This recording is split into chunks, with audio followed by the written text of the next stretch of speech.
Welcome, everybody. Now, this is a first. We actually have two current NFL players joining the stream. We One current NFL player. well, I mean, I imagine Trey White will find a home. He will. Um, Had to give some love to QB1 and to the fallen soldier, Trey, real quick. Welcome to the Superflex recap episode. We have Thomas Griffin on the heels of recording his own episode, which I think will come out after this, but he's sticking around and joining us for this one as well. We're just going to go through the draft, talk Superflex, and we have a trade to talk about as well. I don't know if anyone has it pulled up, the exact deets. I've got it. Okay. Super excited to be here. Love getting the double episode invite. I don't think everyone gets that. I think that's a me and Nico Ellis exclusive. For now. Um, for now. Absolutely thrilled to be on the show with you guys. And might I say, Ryan, that mustache is Oh looking my goodness. Thank you. glorious. Thank you. Absolutely glorious. Here's the trade. Just went down an hour ago. We have Luke Wittenborn and Jesse Meir making a big time deal.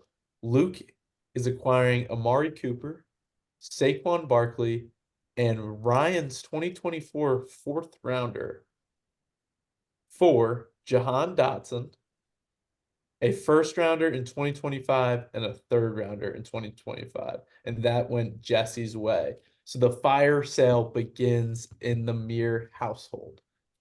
Um, Dan, give us your instant thoughts. What's your reaction? My instant reaction. Well, as we all, I think, expected, Luke putting his chips back in for another title run. No, all seriousness, I was definitely surprised. I think we all could have seen Jesse as a potential seller. He is the defending champ, so maybe there's that voice there, like, you know what, I'm gonna put my chips in for another one, but I think it's a smart move of him to start moving off these vets and get younger. Um, Luke, for a team that didn't have his 24 pick and now it's going to be Marvin Harrison, I'm surprised to see him part so readily with his first rounder next year.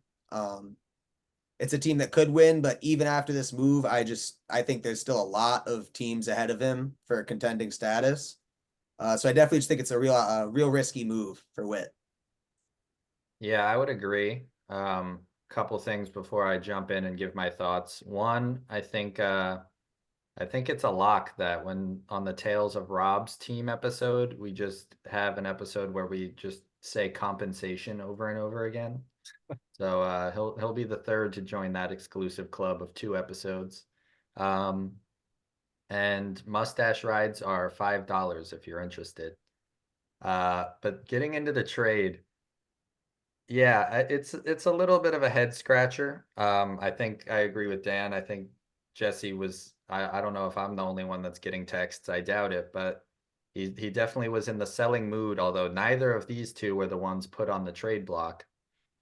Luke, obviously, as an Eagles fan, um, the second it went through, seemed to be doing this because he believes Saquon to the Eagles is a real possibility.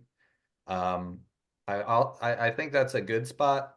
I also like him on the Texans. I've seen some of that, but either way, I think these are two guys that are not going to get better than they've been, and this is already a team, Luke's team, where the better guys on the team fit that category. And given his finish this year, I think it's ambitious to give up the 25 first. I think this move could definitely vault him out of the top two picks, maybe even three, but it's still going to be a high first and what is now going to be a super flex rookie draft from here on out. So, I mean, this class is generational. I don't think 25 is going to compare as well, but still going to be a what you would think would be a either day one starter and or a long time contributor to any team, whatever that pick ends up being. And then, yeah, I mean, the fourth and the third and Jahan Dotson don't do anything for me, but I get that he doesn't want to be the dog this year. It's a pride thing, but I think this interrupts what could have been a nice rebuild, and so it's a little puzzling for me. I don't know if you agree with us, Tom. No, I'm in a similar spot. There's a few teams I feel like that have clear directions. Dan, contending team. Me, rebuilding team. Jesse, entering that rebuilding phase. This was step one. Luke's team, I feel like, is a little bit stuck in the middle. Um, I don't love this move. I do not. I like Saquon. He was the RB 13. I it's not great. I think if you are going to try and take your team and vault it into contention after missing the playoffs, you have to be getting a guy like Christian McCaffrey, not a guy like Saquon Barkley. Saquon Barkley doesn't move the needle for me. He's injury prone. He's 27, I believe. Um, he's not taking your team into contending territory. And I think like if you were gonna make that move, it would have to be like a Christian McCaffrey. On the Jesse side of things, I'd be thrilled. I think getting a first rounder from a team that just landed the number 2 overall pick for Saquon Barkley is pretty thrilling. So kudos to Jesse. I feel like there's a lot more moves to come from his front office. Yeah. But the reason we're here is to talk Superflex. So without further ado, we can hop into that. We're just going to run through the draft and we are going to just talk about the shit that we want to talk about as it goes on. Um, so yeah, Real quick, Brennan, what's sorry, up? real quick before we start hopping into teams, I just want to give a huge shout to the whole league. The two of you, Nico, we've all seen he did a lot of heavy lifting with this, but across the league, everyone, it took a lot of flexibility, it took a lot of teamwork, and I think it's just so awesome. I could have never seen something as like intricate and complicated as we ended up coming up with get pulled off so smoothly. So huge, everyone give yourself a huge round of applause. I really can't believe how well everything went. So And Tom, you were a huge hater for most of the process. Are you happy with where we ended up? I am happy with where we landed. I'm not gonna say the process was spotless. I think there were some fundamental flaws within the process. I am happy with where my team came out on the other side, and it seems like everyone is relatively happy. So in that sense, I am happy with where we landed. Um, I will save my other thoughts for other times. Okay. So the draft started off with a bang. Brennan reaching multiple tiers below most starting quarterbacks and getting this guy out of Texas Tech with the number 1, Patrick Mahomes. I mean, I think we all saw it coming. I actually thought he might go Josh. Um, but yeah, definitely not a surprise. Not wanting to mix up what he had going on, at least get one of the guys that already knew the organization, Patrick Mahomes. Then Dan, in even less surprising fashion, goes Josh Allen at the 2. And then Nico goes CJ Stroud, which I again get keeping his own guy. I don't know if he would have been my 3, but he's definitely a lot of people's 3. So it makes a ton of sense, especially given his team. Zach going Lamar is where I started to really see, okay, now people are making decisions. Um, I personally like Lamar. I like Hurts more than most people, so I think I would have gone Hurts. I don't know about you guys. I also, as an Eagles fan, am a little biased, but I have a lot of optimism for the Kellen Moore addition. I think it's really going to spread us out, and we're going to go back to MVP Hurts, who was a monster. I was looking at the numbers yesterday or 2 days ago. But yeah, you guys like Lamar there? I really do. If you're a team that's trying to contend, which Zach for now certainly seems like he is, um, moves to come in the future, who knows? But if I'm a team trying to win rings, I think Lamar's about as good an option as you'll get. I'm less ecstatic about it. I don't dislike Lamar. I would have gone Hurts. I would have gone Burrow before Lamar. Dan, would you have taken Burrow over Lamar, or would you have gone Lamar?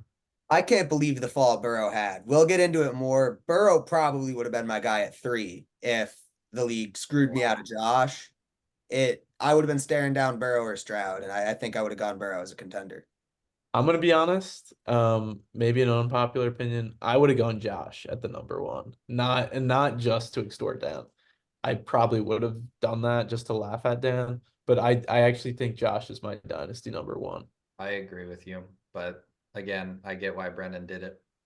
I Yeah, I definitely reached don't out have. to Brennan. I, believe it or not, was very invested in getting Josh, as Tom's extortion comments indicate. So I did. I reached out to Brennan and I groveled a bit a day or two before the draft. I came in heavy with it, and he informed me that his plan was all ready to go Mahomes. Um, and I definitely see the vision in there. He's the best quarterback in football. The question is Josh the best quarterback in fantasy football? For the time being, probably yes. It's a good man in Brandon Rouse because I totally would have tried to get some value out of that. So yeah, then Hertz goes, and I had reached out to Luke multiple times before the draft, and he had told me it was going to be Herbert, and I was very excited to get Jalen Hurts. I have him in 2 other Superflex leagues, so I was a little worried about over investing, but I really like the bounce back he's about to have enough that I didn't care. But yeah, that happened, and I was definitely disappointed.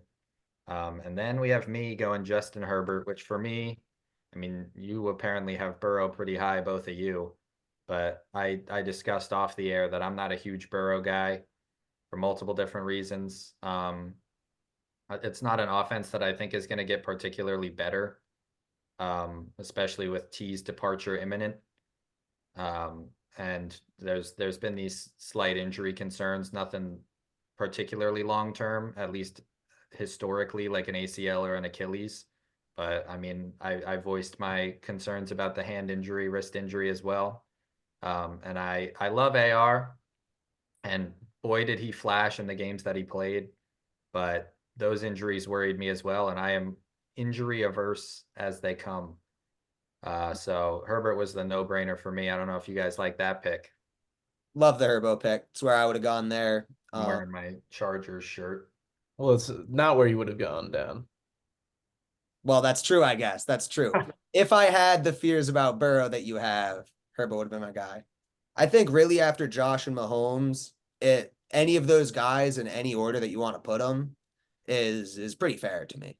Yeah, I'm actually not the biggest Herbert fan in actual NFL terms, but in terms of he's going to be a starting quarterback for a while and love him in fantasy. I think he was the clear guy to me, like also without Burrow, and then Richardson being that next guy. I think I would have gone Burrow. Herbert was clearly the last of that tier, and then Richardson maybe in that tier, but definitely slightly below.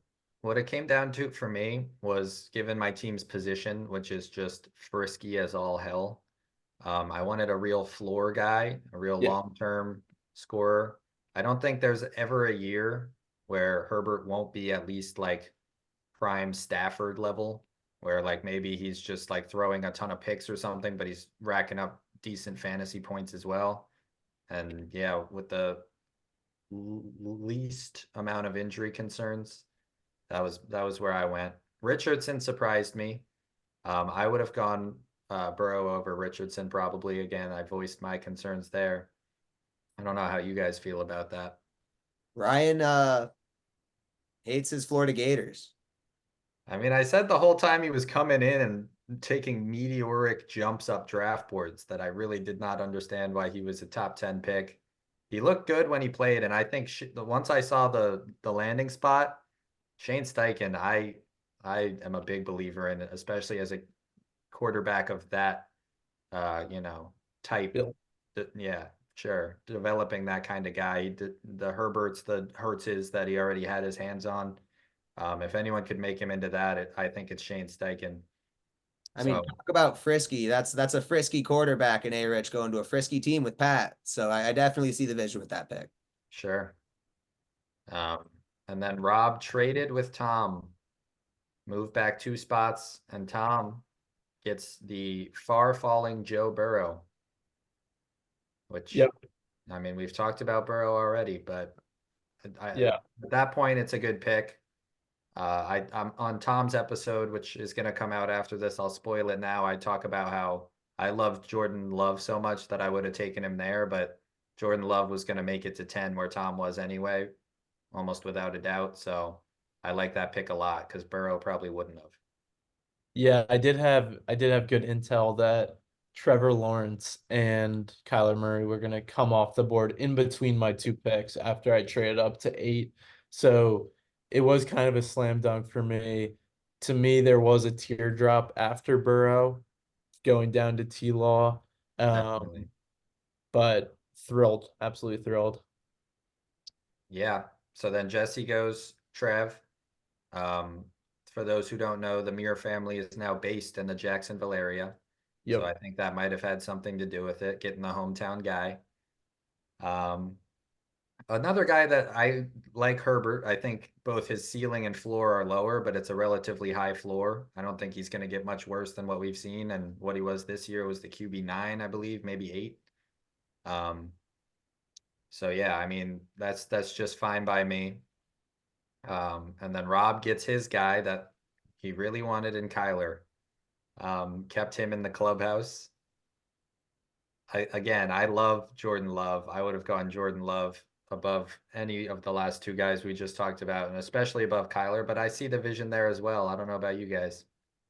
I like Kyler. I think he's a good pick. And really, it's just clear Rob was going to do whatever he had to avoid giving up compensation. So if that meant holding on to Kyler, and I commend him. He had his vision for this draft, and he did it. He pulled it off.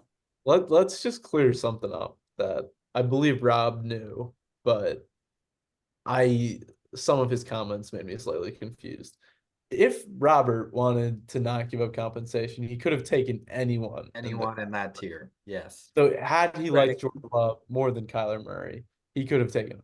I don't think Rob was confused by that. I think Kyler Murray was probably his top pick in that tier. He didn't want Burrow because he knew he would have to compensate plus it would be whatever he got for Kyler plus something.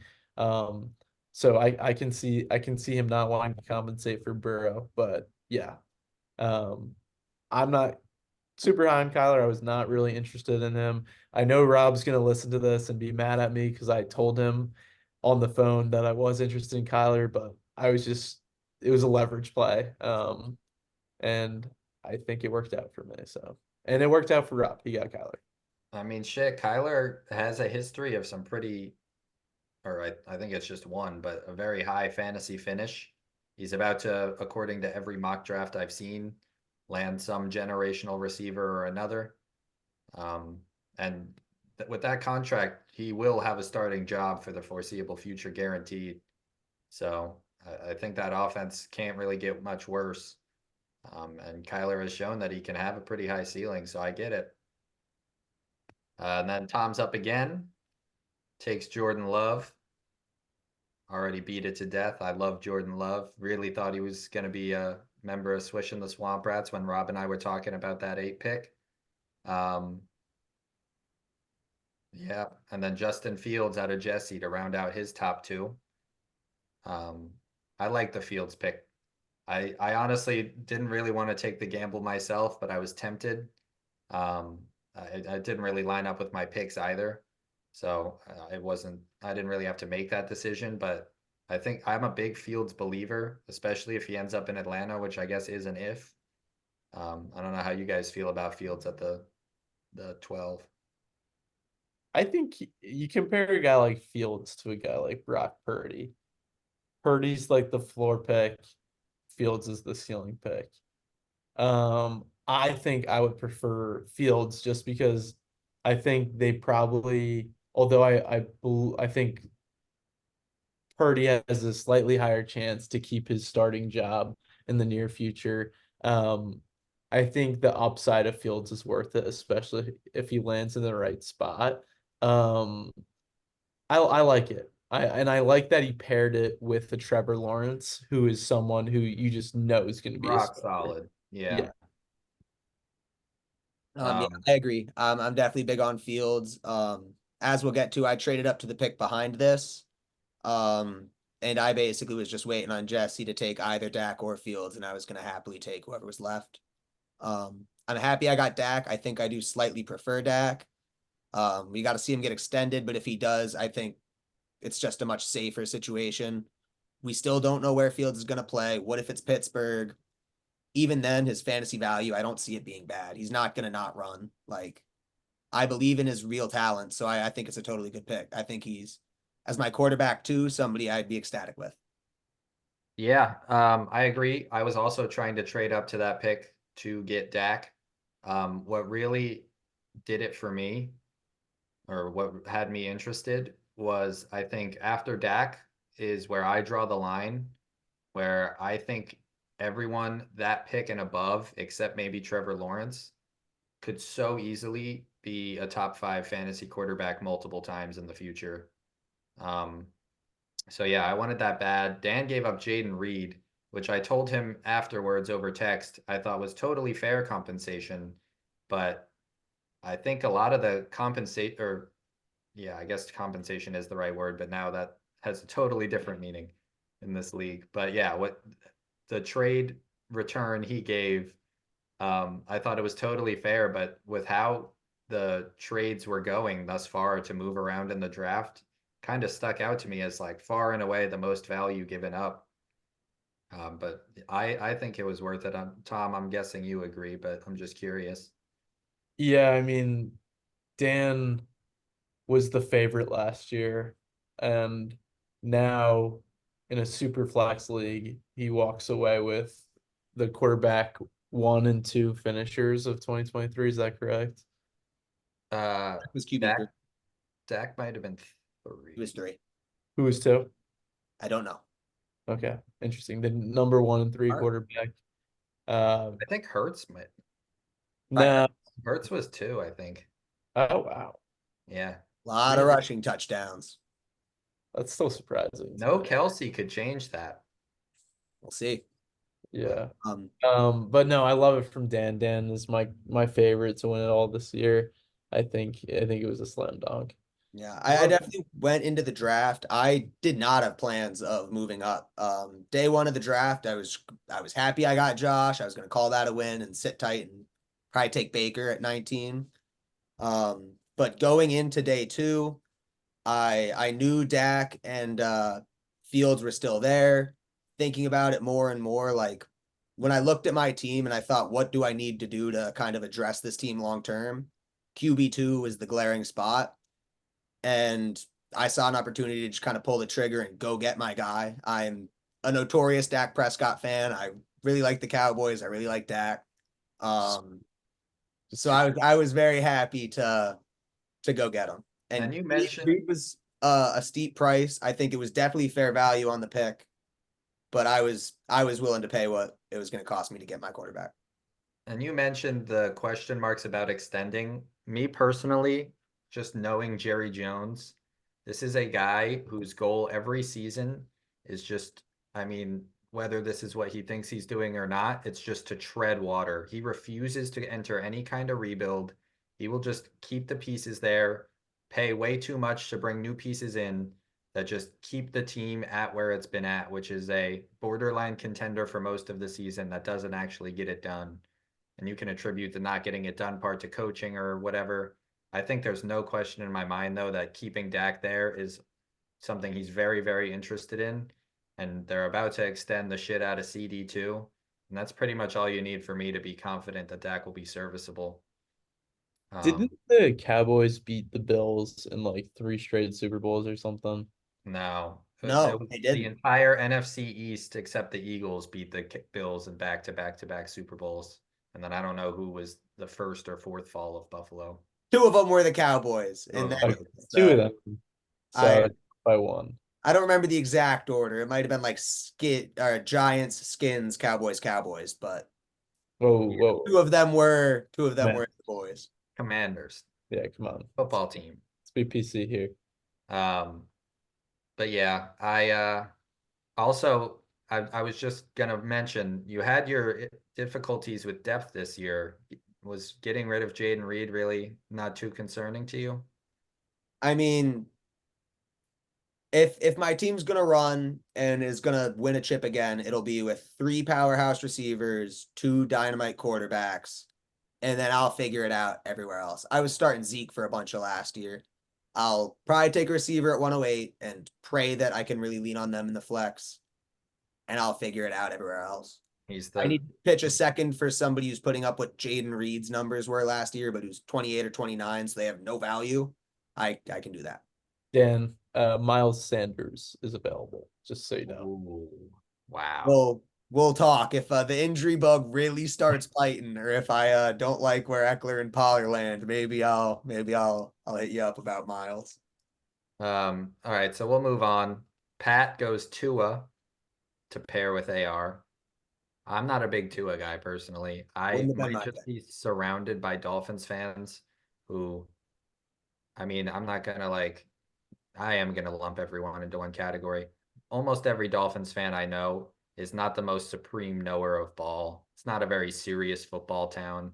But they all are starting to move off Tua. So that kind of worries me. He had a healthy year, but the injury, concussion stuff in the past. If he's one or two more, gets one or two more, you have to worry about his comments about maybe hanging it up, which he considered after last year. Um, Not to mention that he would need to get a bag to stay with the team after this year, which I really don't know that I would give him. Um, so yeah, I don't know how you guys feel about Tua there. No, Don't it's not. You go down. okay. Don't hate the pick. Purdy and Goff were both on the board and are both guys who I would have taken ahead of him. But at the end of the day, I guess maybe the Miami fans are turning. Maybe it's his job's not as safe as we think. But I think the most likely outcome is Tua is the quarterback in Miami for the foreseeable future. And if that's the case, he's a totally solid pick at this spot. He's got good weapons. He's shown he's got a great offensive coach. And I think he's shown that he can get the job done enough to keep it and then be a valuable fantasy asset. Yeah, all I'll add on to that is in Patrick's situation, I don't think I would have gone for the 29-year-old Goff. I think it was Purdy or Tua for him, and I think it would have been a tough call for me. I think you could go either way. I don't dislike the pick. I think with Tyreek and Waddle, Tua should be fantasy dynamite. We'll just see if he can play at a high level and keep that starting job. Yeah, and then I make my pick, Jared Goff. I This is someone that I liked. Wow, we are running low on time. This is someone that I liked. I obviously tried to make the trade up for Dak, but I like Goff. I think he's gonna. The city absolutely adores him. He played well. The team loves him. I think he'll be there for a long time. Um, Maybe Ben Johnson goes at some point, but I'm not uber concerned about too big of a drop off because of it. Um, yeah, uh, we both have, or we all have spoken highly about Goff. We don't need to keep going. I will Um, say before I looked into trading up to 12 and 13, my plan A was trade to your pick and take Goff. So right. I think that shows I think that was a winning move. I think that was And the I thought you might try and trade up with Rob, so I was like, oh yeah, maybe we'll trade while I was trying to trade up with Rob, but then I wasn't gonna match Jaden Reed. Um, so then Luke and Brennan swap. I don't really remember the terms of the trade, but I know that they swapped price tags on their quarterbacks. it was So complicated. Brennan then gets a free Brock Purdy, which I like the pick. I don't really think the Niners are going to get better. I feel like they're maybe going to get worse. So Purdy could suffer a little bit, but I think he's their guy. I don't know how you guys feel. I believe in him. I would have definitely taken him there. I think he's a rock solid QB too. Um, Somebody who's unlikely to really blow the doors off and wow you in any given year. Although he was QB 6 this year. Um, I think that's probably a ceiling. Yeah, But I mean, if most years you're getting QB 11 to 15, I think you're totally happy with that for a super young guy this late in the draft. sure. Yeah, I mean, talent aside, if Purdy had the draft capital of a guy like CJ Stroud, he's like just like looking at his stats and age and situation. He's a locked in top five like quarterback, dynasty quarterback. Um, Factor in talent and draft capital, he shifts a little bit lower, but I still think definitely the guy I'm taking in that pick. And then Bryce Young, who I will say paired with Lamar, I don't like much at all.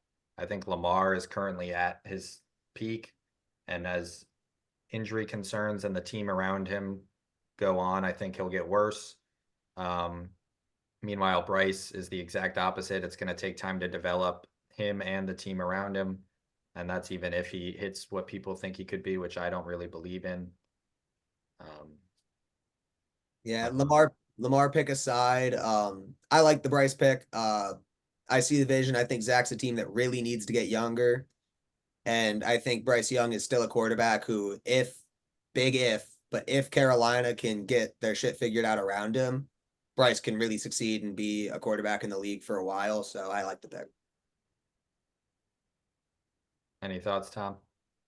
Yeah, not much. I don't love Bryce Young, but I think it's a buy low on a guy that could potentially fit Zach's timeline if he starts a rebuild. And then we go Levis to Nico, which is going to be his quarterback 3. I think it's a good pick. Doesn't pay a lot in compensation. Could get better as time goes on, but Caleb Williams is going to be there. So I like him not spending there, maybe getting like a potential guy. Then at Dan's pick, I believe Rob takes Baker, gets another one of his dudes. Baker's just a slightly worse golf with the Evans extension. I would not have taken him before that, which Rob did not, but just barely. um, and then Luke with Brennan's pick gets what ends up being a pretty expensive Deshaun Watson, but I kind of like Deshaun Watson. I don't know about you guys. I think there he was the right pick. I'm not too thrilled with Deshaun Watson. I think he's a high ceiling play, but especially now with Luke making this move for Saquon, I think it makes a little more sense. The Deshaun Watson pick is now he's got some win now quarterbacks with a contending team. Like you said, the ceiling's there with Deshaun. But it's been a long, rough ride since we've seen it. And all those red flags, all those question marks, I would have been very hesitant to take him. At this point in the draft, I don't think you can fault him for it. I mean, otherwise you're looking at 35 and older guys or just duds. So I mean, I'm totally cool with the Deshaun pick. Oh So yeah, no, I'm sorry. I think you gotta take him there. Like the fact that a guy like Will Levis goes ahead of him, I I I mean I'm interested in Will Levis, but like I'm totally think Deshaun Watson possesses a significantly more dynasty fantasy value than Levis. So we are under 5 minutes. We're at 4.5 left. We in front of us have everyone's final teams. We'll skip the third round, but we'll factor it into our next segment here where we talk favorite teams coming out of the Superflex or favorite quarterback rooms coming out of the Superflex draft and least favorite. I don't know if you guys want to start. You I'll can throw out my favorite, and this is factoring in context, which I think is important looking at this. Obviously, Brennan and I came out with the two most valuable assets in the league now. But Tom started at pick 10 and came out with Burrow, who, I mean, like I said, I think I might have taken it 3, who has a real case as a top 3 dynasty QB, and I think is very hard to deny as a top 5 dynasty QB. So coming out with Burrow, Love, and Alexandria Ocasio-Cortez, a great draft for Tom. I'd be ecstatic with what you got. Yeah. Um, A fine congresswoman. my favorite, I think, is Dan. I think we had very similar visions. I think Justin Herbert is just a slightly worse Josh Allen in terms of fantasy and kind of the NFL. And I think that Jared Goff is just a slightly worse Dak. Um, I obviously was not going to get Allen, but I was very interested in Dak. But yeah, I like the way the room's built. I don't love Dimes in the third. I think he's gonna be not working for much longer. I also like Tom's draft, and I like Nico's draft. Like I said, I liked how he saved, and I think Caleb and Stroud could be fucking disgusting for years to come. But as far as least favorite goes, I am not a huge fan of Pat. I don't really. I'm just worried about both AR and Tua. I talked about why, and I'm not a huge fan of Kyler and Baker for Rob either. He does have Rodgers, and that's cool and all, but I would have loved to see more high floor players. More, well, I guess Baker sort of has a high floor, but no high ceiling really. And he is contending now, and it is very imperative that it is now because I think that team's about to take a dive. So I don't love where he ended up there. Yeah, I hate to echo exactly what you guys are saying, but I'm kind of in a similar boat. I would love to complete the trio and just call Ryan my favorite, but not that I dislike Ryan. I you're not my favorite. It's got to be Dan. I think just in terms of his team's position, what he got, I think it was perfect. I mean, we knew he was going to get Josh Allen, but for him to get Dak in the second as the QB3 of last year, like slam dunk there. And then I think I have similar feelings about Team Cacciabato. I think I will throw Jesse into the bottom tier, not to his fault. I just think in terms of where he landed, I think him and Rob are the only two guys that I feel like they might not have that stud quarterback one. Sure. Um, that's all I'll say there. We're running out of time We here, are but running I out would of say time. Rob and Jesse are the two teams that like I don't know about their quarterback rooms. Well, thank you everybody for listening. It was a fun time talking Superflex. I am overjoyed, as I'm sure the other two with me are, that we were able to get this done. The league is a lot better for it, and that's why I pushed for it so hard. I think that it's a lot more fun. A lot more players matter now, and there's a lot more trades to be made. So, any parting thoughts, gents? Awesome, Yeah, I know. buddy. It's been a great off season, and let's keep this rolling into the rookie draft. Yeah, and I know me and Rob are looking forward to the tight end redraft coming up soon. So we'll see you guys then. Can't wait. Thanks for joining us, Tom. Stay tuned for Tom's episode in the coming days. Thanks for watching, everybody.